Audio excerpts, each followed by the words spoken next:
Welcome to Happily Ever Aftermath. The podcast where we discuss relationships in movies and our relationships with them. I'm Polina Grenville. And I'm Diana Rojek-Sconard. Hello, Diana. Hey, Polina. How are you doing? Doing fine. How about yourself? I'm doing good. Cool. Yeah. All right, then. So today we're going to talk about Bonnie and Clyde. Mm-hmm. Yeah. Yeah. It's harder to Google. Yeah, that's true, because you get Bonnie and Clyde, the people, not the movie, instantly, which is kind of, a thing. So this is from 1967. Correct. And I'll read the description. This is from IMDb. Bored waitress Bonnie Parker falls in love with an ex-con named Clyde Barrow, and together they start a violent crime spree through the country, stealing cars and robbing banks. Now, did they actually start a violent crime spree, or was that the newspapers trying to make us believe that they were on a violent crime spree? Or was it the movie narration that made us believe that they were in love and did a violent crime spree? I think that the one thing the movie plays a lot with is both the creation of their romance, the sort of the idea of Bonnie and Clyde in the public imagination, their participation and desire with, but then also the problems that causes. I mean, there was violence, that people died, and there were gunshots, and I may have read some Wikipedia stuff after watching this movie. I actually decided, because when I first got into this movie, I kind of was fascinated by the whole Bonnie and Clyde thing, but I decided to focus more on the movie itself and not the whole Bonnie and Clyde, because there's so much about that whole world, and it's such a common movie. If you've taken a film class, you've probably seen at least parts of this movie. I have taken a film class and had never seen this movie. Then maybe not. Maybe that's a wrong assumption. I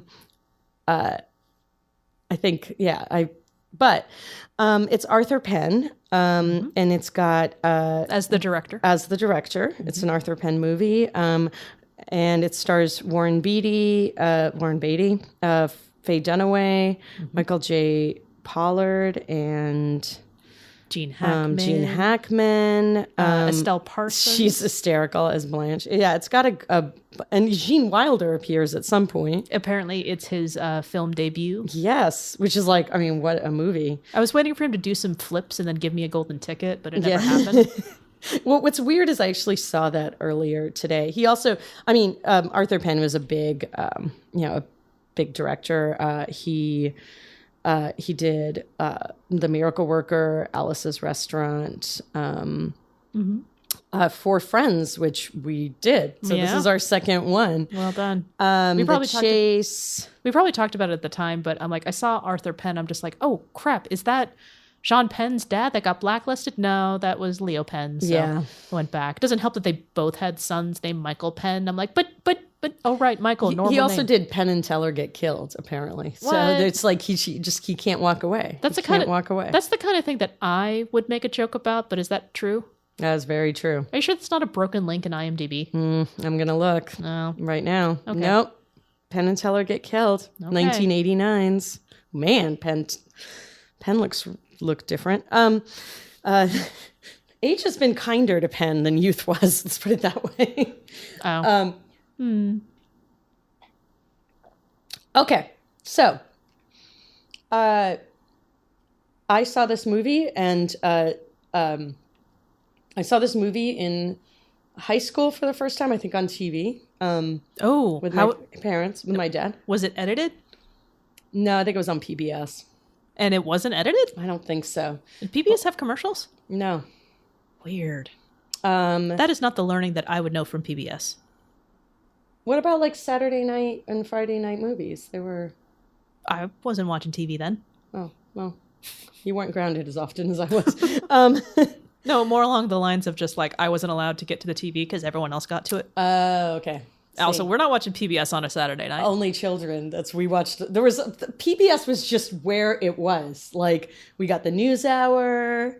Oh, no. We had PBS too. It's just that it was, Yan Can Cook and Sesame Street and various other cooking shows. A lot of cooking shows. A lot of cooking shows. Well, my father was a big NewsHour fan. That was a big part of my... My mom was a fan of watching other people cook. Oh, we were too. My mom and I watched a lot of cooking shows together too. Anyway, but I think I saw this. I'm not 100% sure. But then, and I've seen this movie a bunch of times, and I've seen parts of, it's one of those, sometimes when it's on, it's totally one of those I always get sucked into. But I realized for a long time that every time I'd seen this movie, it was with a different guy. Okay. So I saw it with a boyfriend in college who loved it. This was not the first time. So the first time you were about how old It was again? my father. I was a teenager. I was about 13. 13? I think, Okay. 14. Okay. I don't remember exactly, and because of the year, I can't pin it, right? You were -6 when it came out. Yeah, exactly. All right. Yeah. Oh, that's good. Oh, Your math is excellent. Thank you. Thank you. So, okay. It's like you studied it or something. The date? And then I saw it at the Castro Theater, which is a big old movie house in San Francisco from 1912. I saw it with my husband, my now husband, who wasn't my husband then. I saw it again with a close male friend of mine. We had a kind of a complicated relationship, and he was into movies in New York City. I've just seen, so I feel like every time I've seen this movie, if I haven't, I'm usually with some guy I have a relationship with. It'd be kind of weird if you were with a guy and you didn't have a relationship. I mean, like a fraud or something, some intense like an intense relationship, Involved? not just like some random, and involved. Excellent word. Thank you. Okay. So, and so it's when you revisit a movie a lot of times, it feels really different each time. I imagine that was the case for this one. Definitely. So I don't know. I watch Die Hard every year for Christmas. It's pretty much the same. I mean, I feel like if you watch something every year, you don't notice. But if you watch something, 5 years apart, you're going to kind of be like, oh, I'm in a different place in my life now. That's a good marker. Okay. Tell me more. So I think the first time, first off, Faye Dunaway is like, goals. For hair, for one. Never been able to figure that one out. Well, for starters, don't curl your hair over not right outside your ear. Warren Beatty doesn't like that, so comb it out. Right. And then put it back. Yeah. So just do that. You'll be there. I tried that. It's like the flip or something. Anyway, she just is she's so beautiful. She's just so like she's just so elegant, and like everything she does. Just like from, watching her shoot, but like, she just makes even, being sick look sexy. Like, it's crazy. And Warren Beatty, is fantastic. And it's crazy handsome. And also, didn't he was a producer, I want to say, on this movie? Because I was going to say director, but that's not right. Because I don't think he was. Not so much? Okay. Because for some reason, I remember his name being there in big, prominent font that wasn't starring. So I could have been just mistaken. Yeah, I just think he was a super, let's see. He was huge, and that was a long time ago. Yeah, no, he was enormous. And I think, that he was a hit. And I think maybe this was Faye Dunaway's first movie. God, I used to know all this, but now of course, I'm relying on my memory, which is dumb. And as much as, you don't put as much credence into it, I do like to point it out that this won 2 Academy Awards. Yes. The first one was, Best Actress in a Supporting Role, which was kind of surprising because for me, Estelle Parsons, I'm just like, okay. And then she started getting like loud and shrill. I'm like, oh, it's the grandmother from Roseanne. Right. And I'm like, oh, this is I weird. actually, it's funny. It took me the entire movie to be like, I'm like, Estelle Parsons, yeah, she's great. And then I was like, I don't remember what she was in. And then at the end of the movie, I had to go look it up. Sure. Like, at least you got there. But then I was like, oh, she was practicing. Also won Best Cinematography. Right. And that's the other thing. This is one of those every shot a poem kind of movie, Like, it's absolutely beautiful. Like, every single shot. Like, it opens with her... Like, her bed is a cage. You know, like she's just sort of lying in bed, like waiting to get dressed to go to work. And just like killing time until she has to go to work. I mean, give her a cell phone you've got right now. Right.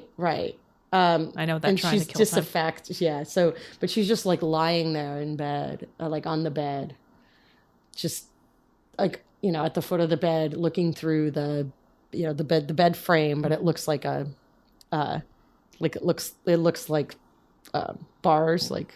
So, you know, some of those things are a little obvious, but like it's like the colors are amazing. You were clearly paying attention. I was just like, Oh, really? You're like, it's obvious. I'm like, oh. I mean, just like, but there's just lots of these ideas, you know, but you got the idea that she is not a happy camper. No, she was definitely bored. Right. So it worked. Looking for something that came actually very quick. Right. In the movie. I mean, how fortuitous that, that he wanted to steal his mother's car. Right there. Because this movie, you know, like The Human Centipede, is 100% medically accurate. You got to see that movie. No. Don't ever see that movie. Oh my God, no. I can't even, thinking about that makes me want to go to the bathroom and vomit. I'm just saying, but the taglines though, they're similar. Right. What are they? What's the tagline to? 100% medically accurate. I don't even get that joke. The joke was that this movie is accurate. Oh. It's not. To like the history. Oh, to like it's not accurate to the history. So the other thing I always find really fascinating. Cut that out. In general is like different genres, different ages view of another era. So like this is the 60s view of the 30s. View of the 30s. Okay. But anyway, taking all that aside, like it's, you know, it's a beautiful, beautiful film. It's really violent. I like car chases, so that was cool. There's like some car chases. Right. There's a lot of car chases. Going back to your love of the car chases. I love a good car chase. I forgot about that. Silly me. Yeah. Why didn't I get you the entire box set of the Fast and Furious movies? I don't know why. It's such an obvious present for me. Yeah. Oh well. Maybe next year. Okay. Thank you. I appreciate it. You got me your dad's gravy. I pretty much couldn't be happier. Call back to our last episode. Yeah. She did it. She really did it. She's a girl of her word. I haven't eaten it yet though, but I'll be very happy tomorrow when I eat it. So back to the violence and the bank robbing. So I think when I saw it when I was 13 or whatever, 13, 14, like to me, the romance of the, I think I was freaked out by the violence because I always am. And still like even though I've actually seen the scene where they get shot up. Well, got it. Like the final scene. I was about to say, okay. Like they get shot at a lot of times. Well, they get shot at a lot, but they also I didn't realize this movie was as violent as it was. And so when I saw the first murder, I'm like, that just happened. It was when they robbed the first bank and then they were being followed and then he shot the bank manager in the face. I'm like, Yeah. So I think I went through what the public at the time went through. It's just like, they're actually at the very beginning. I'm just like, robbing banks is wrong. I was going to ask you questions just like, was it the bad boy factor? Because clearly Bonnie was into that. Oh my God. Because she got like after the first bank where she saw the gun, she got like aroused. She was still like not even believing him. It was just like, you know, I robbed banks. She's like, yeah, okay. Shows her the gun. Yeah, but you probably never shot it. Hang on. He goes and robs a store and comes out. She's like, oh, yeah, physically aroused. Yeah, and then just goes for it, like starts just like macking on him. Yeah, so one, I think I loved the whole, like the first time I saw it, I think, or the first few times I saw it, I think I really, the violence freaked me out because I don't really like violence that much. That's why I like car chases, I think. No blood in cars. There's no, yeah. I mean, there is in real life, but you know, like you said before, it's not medically accurate. I said it was. It's. I think that he really like. I really was so caught up in the whole sort of idea that they're like Robin Hood, basically, right? I mean, that's the whole idea of Bonnie and Clyde, because it's way the this story 30s. was told. Yes. I mean, not in real life. But when I was doing, it's this sort of like sticking it to the man kind of thing, you know? Like, I mean, I was 14. Like, I do want to say that these banks were all insured, or some of them were, I think. So, which when it sort of definitely kills the whole bank is part of the fantasy, because it's like the banks are the other. Like, no one's losing money by a bank getting robbed, which didn't used to be true, right? Well, I don't have my banking knowledge at hand. But a few minutes into this movie, I immediately thought of Hell or High Water, which I haven't seen, but I'm just like, that is the post recent recession. That is an amazing movie. I've heard it's amazing. You would love. It's like, yeah, I've heard a lot. Incredible movie. And so my version of that is just like, oh, okay, so I think I understand what they're trying to do, and I have a deep respect for that. But I also don't think they can have it both ways, where Bonnie is bored and she wants to do this thing, but they're also trying to stick it to the man. I can see Clyde's version of that, where it was a very, very nicely done scene in the beginning where they're robbing a bank. There's somebody making a deposit. He's like, is that your money or is that the bank's money? He's like, it's mine. He's like, you take that back then. And I'm thinking, oh, this is what they're trying to accomplish. Right. And so they're making it seem like their whole, and when there was a different robbery gone bad where they're robbing a grocery store and then another employee attacks Clyde, and he afterwards, he puts him in the hospital because he's just trying to get away. And he was just like really sad about it. Yeah, because it kind of breaks his whole sort of, I don't hurt people. And he doesn't, even when you rob a store, you're hurting people. And this is the thing, when I first saw it, like, to me, Fate, like the Barney Parker character is, I just thought, and really, I think this is the first time I've seen it where I'm like, she's kind of unpleasant. Because like the first couple, I just was like, oh my God, like what an amazing adventure. Like I lived in what I thought was a small town, even though it was like an hour outside of two major cities, like Philly and New York. Okay. And where I would like, if I played hooky from school, I would like take the train into New York sometimes. Like I would go to New York constantly. And so like I wasn't certainly as stuck. And I was like, I don't want to live in this small suburbia, and I want to get away. And this whole idea of like, yeah, it's like you get to wear pretty clothes and like, you know how to handle a gun, and you're like, was really attractive to me at 14. I mean, I didn't fantasize about it. So that wasn't like, I really thought this is what I wanted to do, but just like the fantasy of it. But also, I think the whole like, I'm kind of weird about love stories. Like I always don't love them. Why did we start this podcast? I know, probably because of that. It's like much more interesting. But I felt like the love, I guess like to me, this whole, like the whole push and pull between them also felt a lot like most of my actual romantic relationships. It was just like, I wanted a guy who didn't really want me back, but really loved having me around. Huh. Like I had a little bit of that. And so, and actually, the guy I saw it with in college was totally that guy. Okay, this is exactly why we started this podcast. Right. Go on. He was that guy. He was the guy who like loved having me around. We like hung out all the time. We but our sort of love life part of our relationship was sort of like very kind of like theirs, where it would be like, yeah, it was like it wasn't very satisfying because he was sort of like, I like you, but it's too much, or this or that, or I'm not, I don't know, whatever. Did he say he wasn't a lover boy? He kind of, he showed me this movie. So now that in retrospect, maybe this is what he was saying. Well, that's not fair if he's being that subtle about it. I don't know. Gigantic, neon sign, buzz. Well, I think, Buzz goes to the theater. I mean, it's the action, like it's actions. Like we would, I don't know. It's just always very, it was just frustrating and annoying. And, so how many banks did you rob? Just 2. Okay. Yeah. Yep.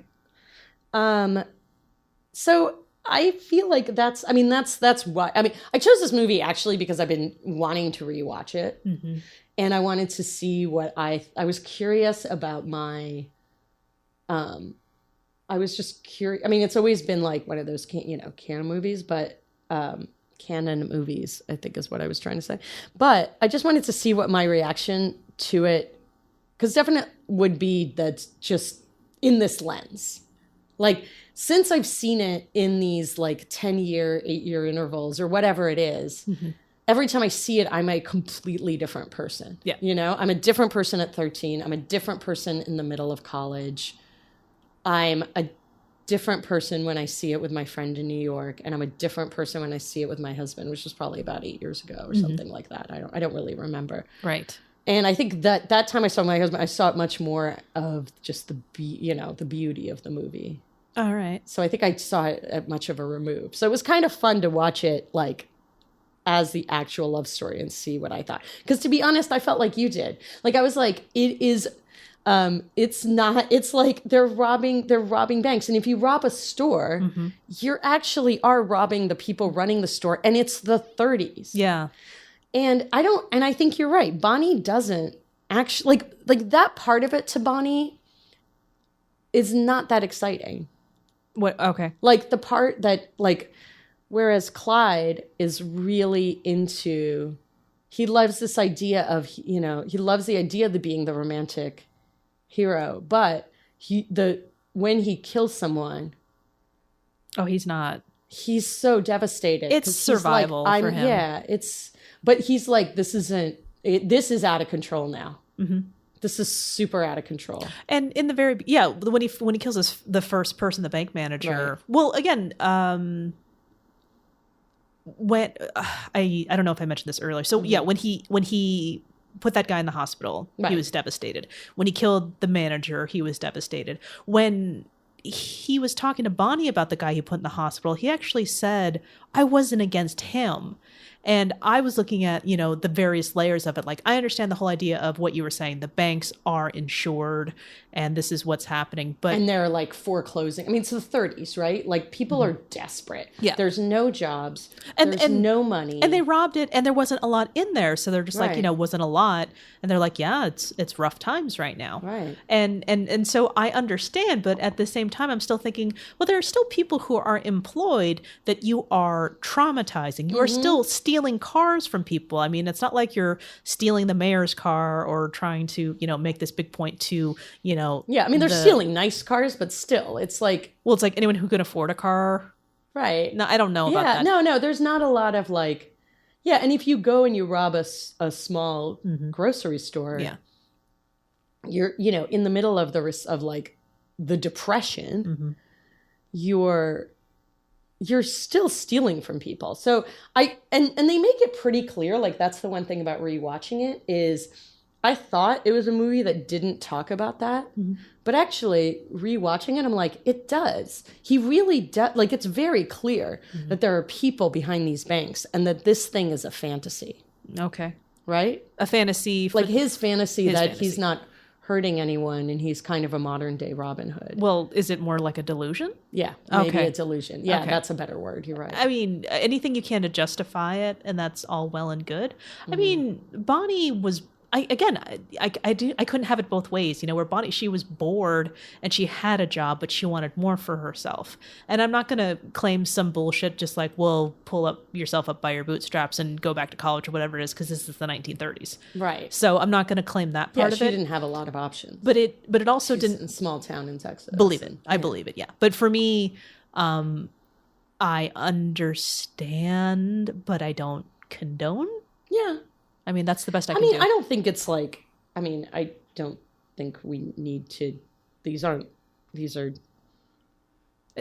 to say they're not real people, but but they aren't. I mean, a movie is the movie version. It's not a documentary. No, I understand it too. And I get what I was reading more about the backstory is that in the beginning, people were just like, yeah, you like to see justice happen. And if it's true that that's what they're doing, that they're robbing banks because the people are, if they are going to be the modern day Robin Hood. But they're not giving the money out. No. And I think the other thing is that I didn't see the first times I saw it was, I think I saw it the second time, was her, like, the fact is they're doing this so that they can have freedom. Sure. Because it's everybody else that you see in that landscape is trapped.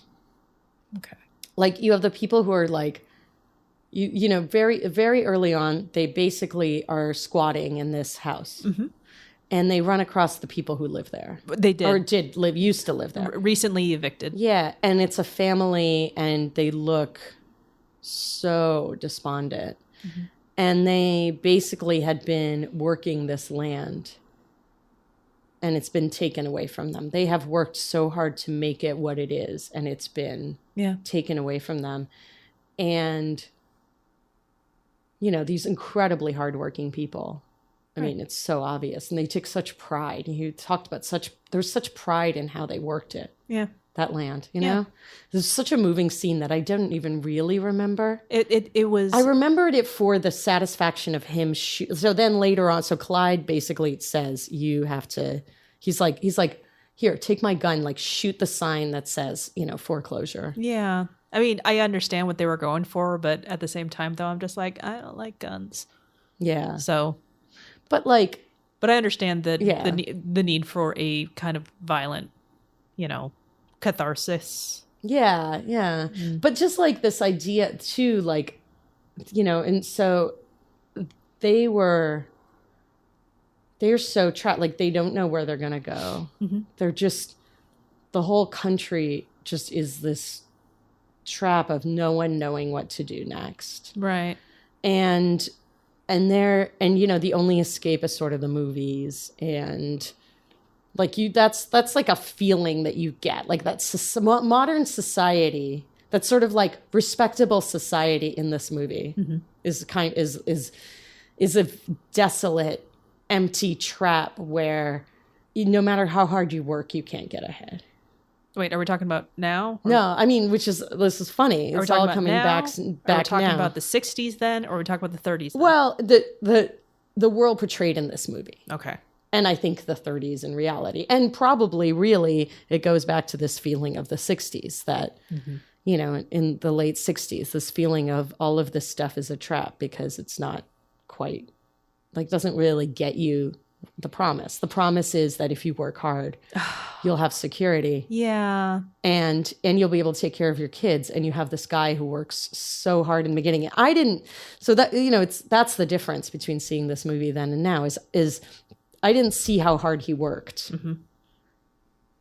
You know, the first couple times I saw it, all I saw was the joy of, like, you know, being able to just shoot a gun at that sign. You didn't see what brought it up to the joy in that moment. Right.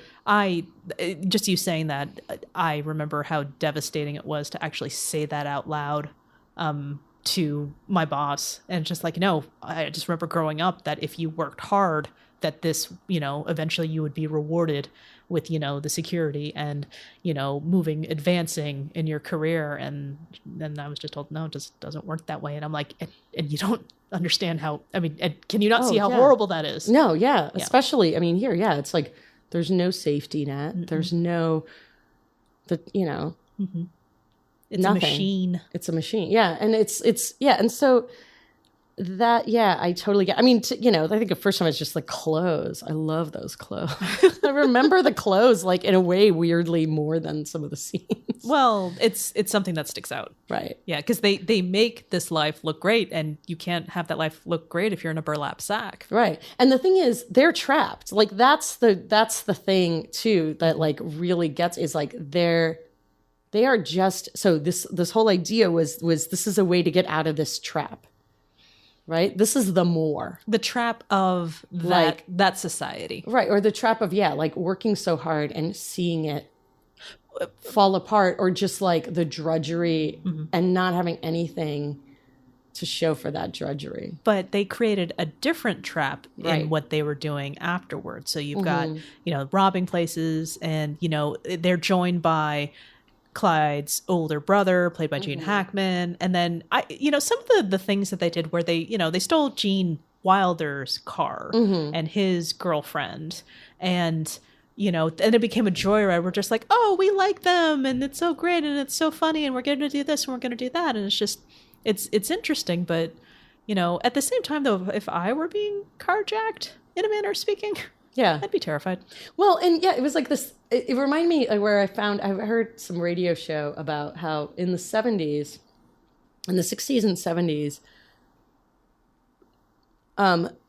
airplane hijackings were happening so regularly that like they would, and people were almost like the first time it happened, everyone was terrified, but like for the most part, because they all would land kind of safely and like everyone would get a free flight, that people were just kind of going with it. Like when it would happen, they'd be like, well, this is a minor inconvenience, but we have a good story to tell. Like, wait, what kind of hijacking? Like, instead of going to Philadelphia, we're going to Cuba usually. Oh shit. Yeah.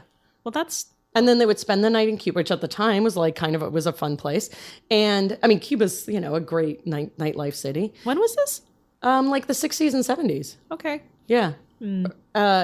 I'm sorry. I just know Godfather era Cuba, which is what you're talking about. Yeah. And there's so much betrayal there. I don't have a good perspective That's a good of Cuba. point. Yeah. But you're only there. You don't know anyone who can betray you because you've only been there for you're only there for a couple hours. So I guess I need to see Dirty Dancing Havana Nights then, get a better idea. Or just, I don't know. There's lots of movies. We'll have to think about it.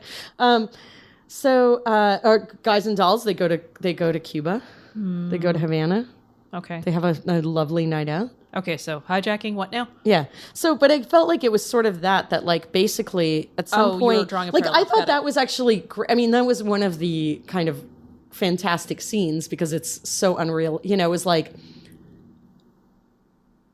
there's all these moments where they're basically taking, these people who have quite a state existence and they're like, in theory, you don't know anything about them, but just like, the fact that they're like, oh my God, I know these people. They're famous. Like they were really excited because it was like kind of a break in their lives. And Bonnie clearly just gets, this, like she loves this idea of being this, person who can bring delight and, shake everybody up. And it's all harmless and not fun and games. And you're right. Like this last time I was like, I feel like such a downer, but I'm like, you can't. That's kind of... She's putting I will be the bigger downer. Honey, she's got a gun in their face. I wouldn't feel so great either. No, but that's the thing. It's their reaction is so like, oh, okay. Like at first they're so freaked out. And then it's amazing how quickly they just like, they're like, we're an adventure. Well, I also think like, no, see, then I'm a witness. I don't want to know who you are because now I'm someone who you'll try to kill me because I provide evidence. Well, exactly. Like I would think I would be killed, but like that's what's great about that scene is it's like I'm not there. They go to just a different illogical place only because they're kind of famous. I get it. I just didn't. I mean, you wouldn't feel that way. I was about to say, I get it. I just don't buy it. Right. For my own perspective. Right, right. I mean, obviously, too busy. None of us would have that reaction in the moment, but it sort of highlights this sort of... Well, no, it's like we went to a stand-up show this weekend and the whole thing about how like people are instantly offended by these things is just like, no. See, it happens to me. It's horrible. It happens to them. It's hilarious. That kind of thing. So I think I'm getting kind of like this whole version of it where I'm not just kind of like crossing my arms whole thing, but at the same time I'm just like, no, I would be, crapping myself if that happened to me. But I think that's why that scene is interesting because most of us would be crapping. I mean, right? Like it's like in the reality, like of course you would be. And then suddenly it turns into this other thing, which is like a joyride. Right. I think what I need is like, have you ever watch a movie and then you don't like it and then you watch it again, but you know what to expect. So therefore you can see the brilliance of the movie. I think that, I'm not going to watch this again. Sorry, honey. No, it's all right. You can watch it as many times as you, or as few times as you want. So yeah, what was your, like how had you seen this movie? No, or I had Did not. You know about it? No, I knew about it. And I guess the notoriety of it, of the two titular characters mattered because it wasn't until the movie was over, I'm like, oh crap, I totally forgot. I had cats named Bonnie and Clyde. And so, clearly, I was aware of it. But the movie itself, I think I knew it was Warren Beatty and Faye Dunaway, but possibly I knew Gene Hackman was in it, but didn't know too much about it. Yeah. I mean, the guy who played C.W. Moss, I'm just like, now where do I know this guy from? I know. I was just thinking that. No, So? and I figured, well, the answer is he was in previously discussed movie Roxanne. But I personally... yes. But I personally knew him from Scrooged. Right. Which is the right time of year for that movie anyways. That's a good point. Yeah. So that's, my experience. But, I wasn't too familiar with it. I was really curious, like, what direction it was going to go. Like, what did Polina, young Polina who had watched this, why did current Polina want to talk about this type of thing? And I was just kind of trying to pay attention and just make sure that I understood and remembered everything that was relevant. And so... like, the blood, it's real. I didn't realize movies got so violent back then. And then I read the trivia. It's like, this movie was noted as being as violent as it was. I'm like, oh, okay. It wasn't just me. Right. Oh, yeah. No, I mean, that's why, that final scene is the one that I've seen in film class 1,000 times. Oh, even before then. Right. No, I'm saying, like, the example is that it's just this super crazy graphic description. Yep. And I think I think part of why it works for me as a movie is that the violence, it's not free. Oh, gotcha. Right? Do you know what I mean? I hate it. Like that's why I think I don't like a lot of really violent movies, because I'm like, oh, they did a thing and it's free. Like, they committed all this violence, but nothing happens. And then, like Mission Impossible, like they, ruined whole city blocks, and like there's no consequences. Right. There's no like, okay, let's move on. You know what I mean? Like, yeah, like Mission Impossible movies. Yeah, and he'll never love again. That's the consequences. Right. Yeah, it's like, oh God, yeah. and yeah, like people die in the line of fire, and it's fine. But like here, I felt like, yeah, the violence was very, I mean, it was violent. Like it was upsetting. I don't think we mourn for Alderaan like we used to. Yeah, maybe. Yeah, exactly. Like, yeah, it's just, and it really, in that scene, that last scene, they basically, you see them as kind of like they're getting in a car and they basically get shot. It's almost like every shot in the movie that have happened before suddenly gets re-unleashed unto them. It's like every shot they have fired, and you see their bodies do this like beautiful, horrific dance. Yes. And not beautiful though. Yeah, I mean, but it's I guess.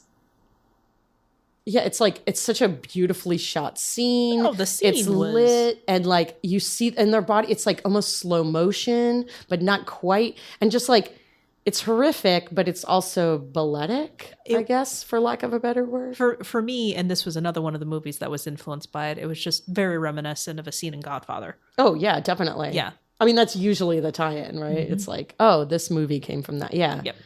Yeah, and so I kind of forgot in a weird way how violent this movie was too, which is kind of funny because, as I said, like, you focus on one part of it, you go back to it. Oh, totally forgot. Right. I forgot about the other parts. I knew that one was violent, but the other parts were like, whoa. That's an interesting thing. We should start taking tally. Polina, romance, forgot about the violence. Diana, romance, forgot about the racism. Yeah. Diana, forgot about the rape. Yeah. Oh, yeah. No, but I feel like that's all of them. Like seeing 16 Candles again, I was like, how did a movie I have seen so many times with so many people, including adults, this never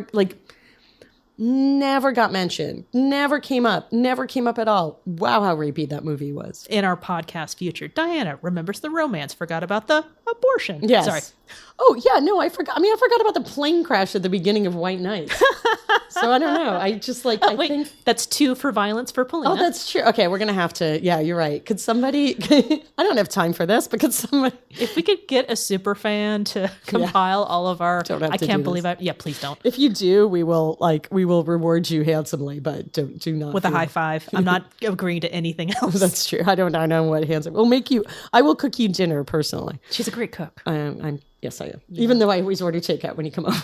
She's a great taker-outer orderer. I am an excellent taker-outer orderer. Here's a question. With all the violence and with all of what we just discussed, your thoughts. When did they fall in love? So I think she fell in love with him when she saw him use a gun. Like, with the first robbery? No, Yeah. Use a gun? So, like, when he... Yeah, the first robbery. No, because the first time... Okay, so the first robbery... So when you say used, do you mean fire or do you mean used as in, like, hey... used as a... Oh, that's right. He did use it at the end. Okay, got it. Right. Because he robbed the place, he used it, but he didn't fire it until after. Yeah, I mean, I kind of go back and forth. So I think she either fell in love with him there or when, I think the first time when they were talking, when he basically was like, I see you. Mm. I see that you, like, so after that scene, she basically ends up getting in the car with him and he's like, she just starts like making out with him. Like while he's driving a getaway car. Mm-hmm. She's like overcome. Yes, she is. And he sort of is trying to push her away, which you think at first is like because he's driving. And then, you know, it gets, and he's like, hey, let's like chill out. And she's obviously not, I mean, she's stunning, right? She's not used to getting this reaction from men. And she's kind of freaks out. And rightly so, because she's basically just run away with this guy. Going back to her hometown is going to be awkward. She was so late for work. So late. Mm-hmm. And how do you explain that? Well, this guy, you know, it's like, that's just, it's rough. And she, you know, when you're waitressing, she probably, you have to work to get the good shifts. She probably just got the good shifts. Now she's going to go back to like, you know, Sunday night. Oh, it's going to be awful.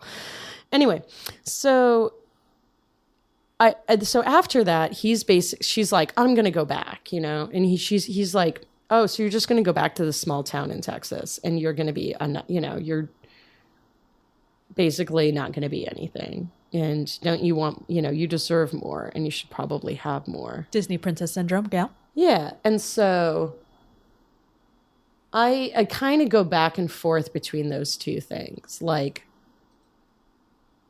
those two moments. Mm-hmm. And for him,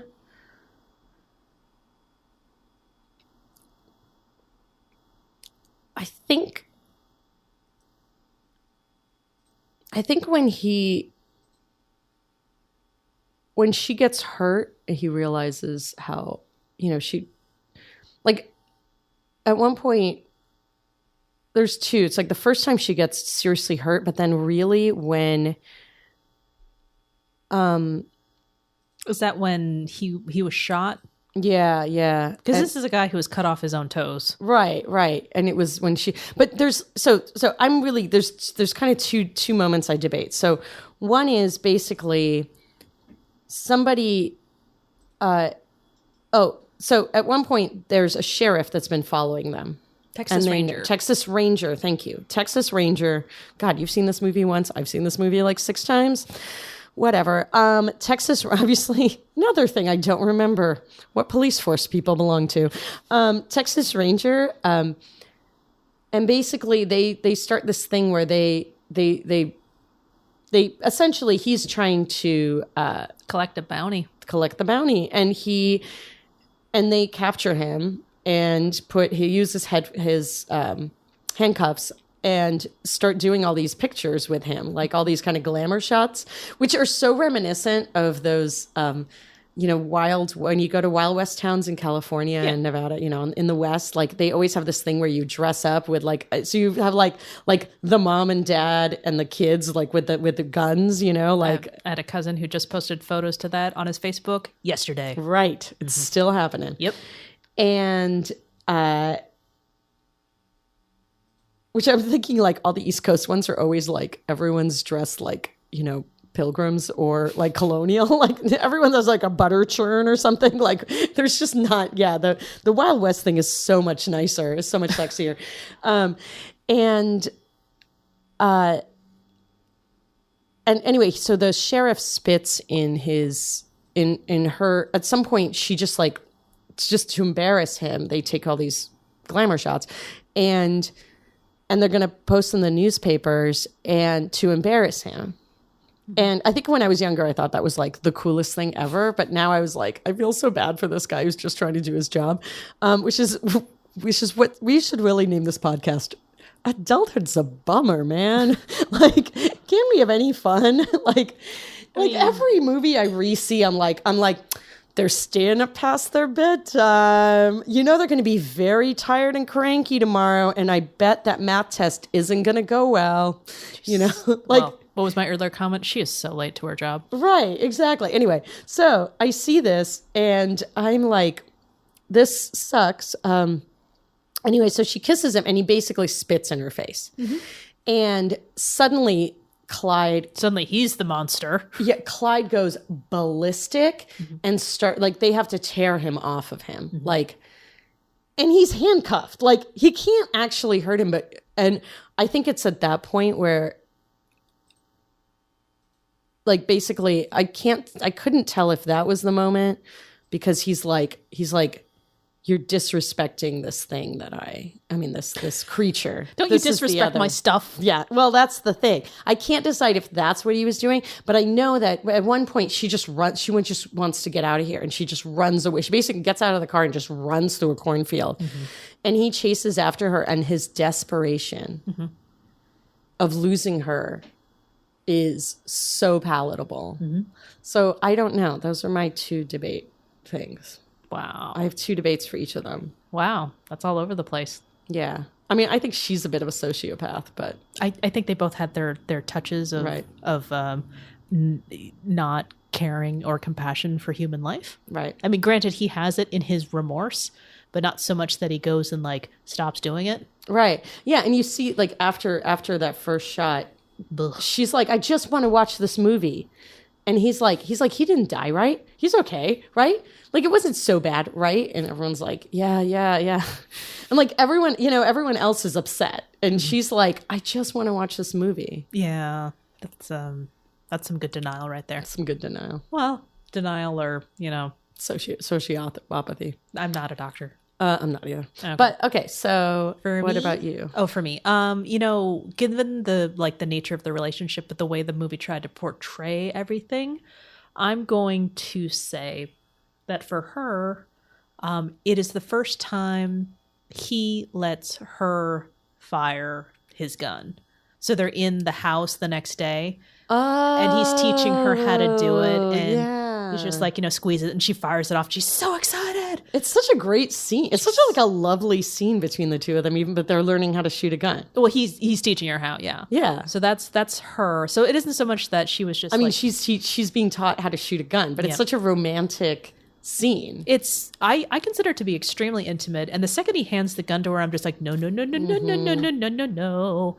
do that. But I also like that he was like, she's not going to be an accessory. Like, I need her to know how to do this. But I'm going to outfit her with the skills needed. But that's also the same thing for him. So for him, when he killed the bank manager, and he's like, you know what? This is your opportunity out when they're back in a hotel room. He's like, they know who I am. You have not been identified yet. So this is your opportunity. And him actually giving her the instance. Because the second she continued on, and then she did try to leave that one time, he was devastated by it. By that point, it was too late. He was already gone. But the fact that he was actually able to try to part with her then is when he's like, I can still give her a chance. And when she said, I'm staying, then it's just like, all right, this is us. Yeah, and it's forever. This is us now. Yeah. They were like going to be identified. They were married in criminality. Right. So you were saying that first scene, sorry, so that's when you think she fell in love with him. And what was it?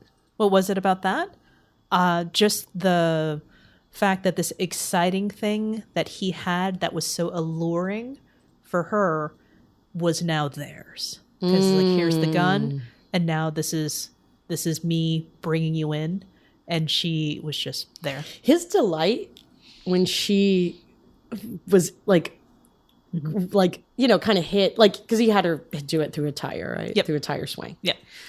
And his delight when she got it is so palatable. It's so strong. It's not like, okay, good. Now that you've done that, you can move on to, actually having more, shooting a a bottle. And he says, I'm the best. So obviously this is something he is very proud of, is his marksmanship. Yep. And the fact that he's not like ever, he wants her to be as good as him is like kind of says something about his character. I think so. Well, also, like, if you're going to hang with me, you should be like halfway decent.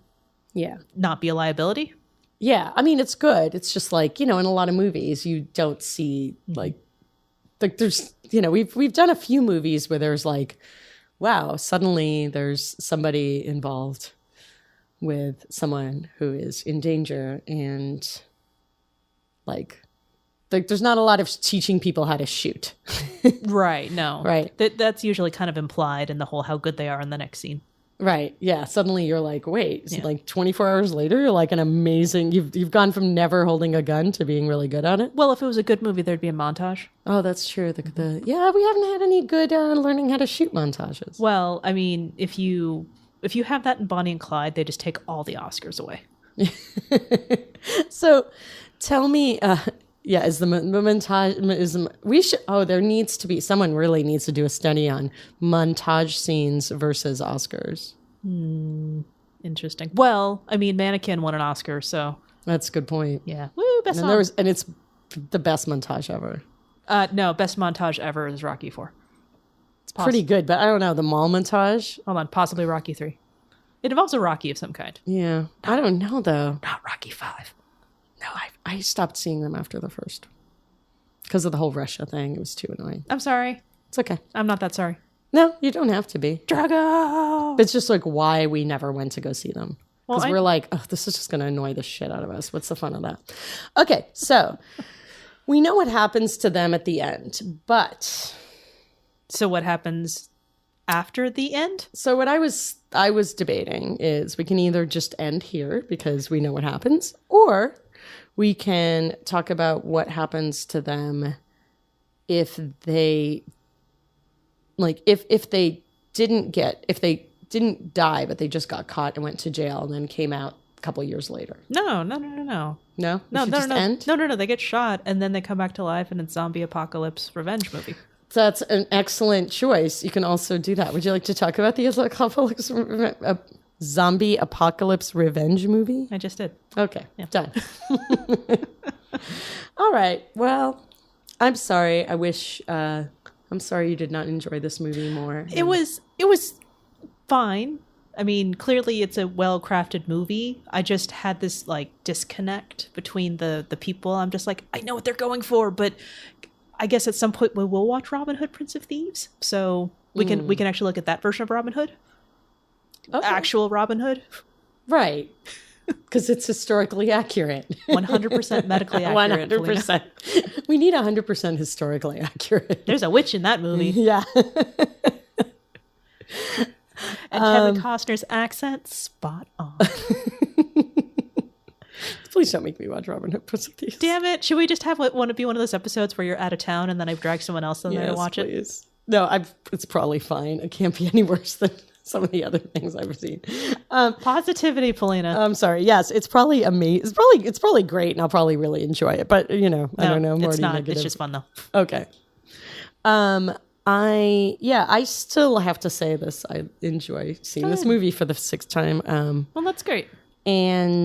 But yeah, it's definitely. However, So if. Though it leaves Netflix on the 1st, so which is the day this comes out, so maybe it's appropriate. That's one of those things that that's why Polina picked it. Yeah, because I'm like, oh, it's on a list of things leaving. It's leaving the streaming service. Okay, so you're a little cranky from watching people get shot up in slow motion. I would be. That wasn't slow motion, Polina. Sorry. We're just getting old. Parts of it were in slow motion. No, I know. I think. God, now I need to rewatch it. Oh, great. Again. So you're there. You're like, why did Polina make me watch this movie? I'm so unhappy now. And you want to get out of that mood because, you're late for work.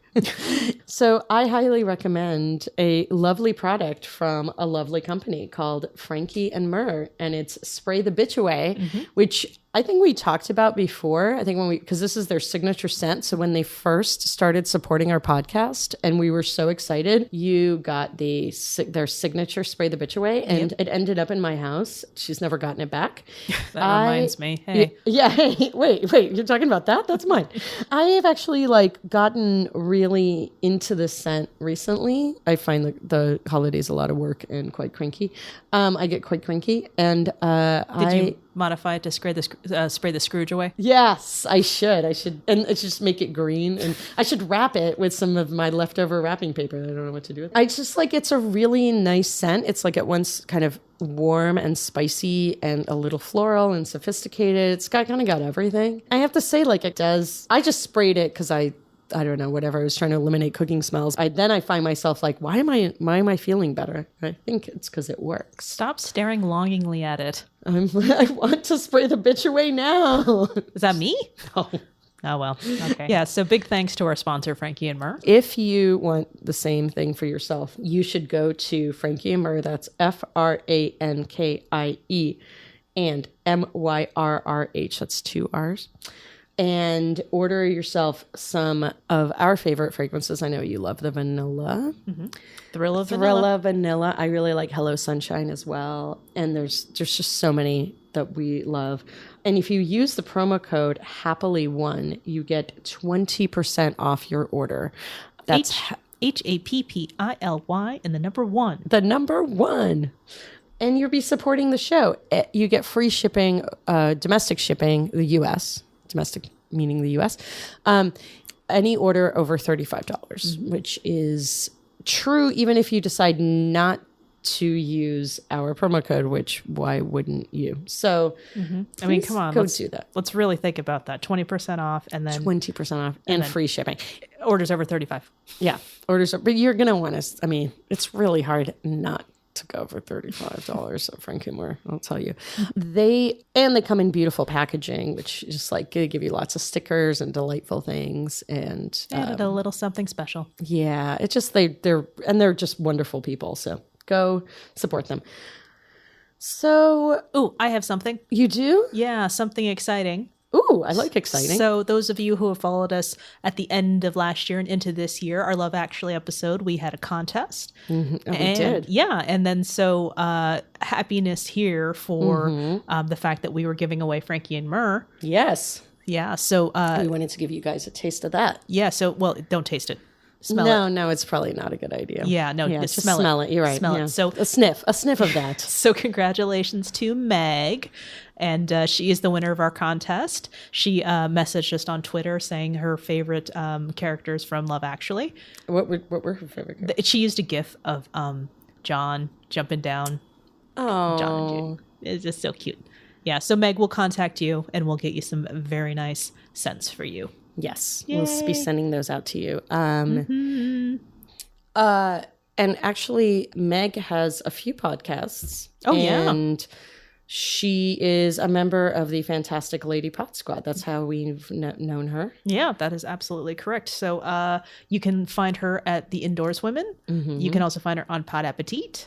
And then she reviews Bon Appetit video casts, and there's recipe or whatever. Recipe work-alongs. I don't know if work-alongs is the right word, but check it out. It's fantastic. Yeah. And any type of lady-led podcast, if you want to search hashtag Lady Pod Squad on social media, you'll be able to find all of them. That's going to be great. Yeah. And then what are we going to do next time? Well, I mean, if you want to have an ultra-violent couple, shooting around and which apparently I do, tearing crap up, I'd like to have my turn. All right.